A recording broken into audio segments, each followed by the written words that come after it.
Today we're going to be talking about the main character from my new animated short film, Ghetto Kid Story, Corey. Corey is just like so many of us urban city kids who grew up in a rough environment, right? Who wanted more for themselves, who saw the world a little bit differently than the people who he knew, right? Like his friends or family. But he was also tempted to follow in those same footsteps as his peers or his older family members. And the reason why I say he's so many of us is because just like myself, I feel like my story is very parallel to his, right? I grew up in the inner city of Virginia. I witnessed a lot of violence. I witnessed a lot of death as well at a young age. And it started to shape me how the way I am. And I could have went either direction, right?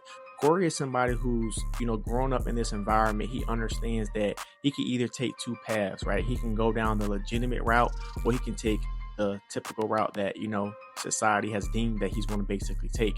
He kind of struggles between both of those, choices. He's following his dad's footsteps, who his dad is a notorious gang leader named Jimmy, who runs, the local gangs in his neighborhood.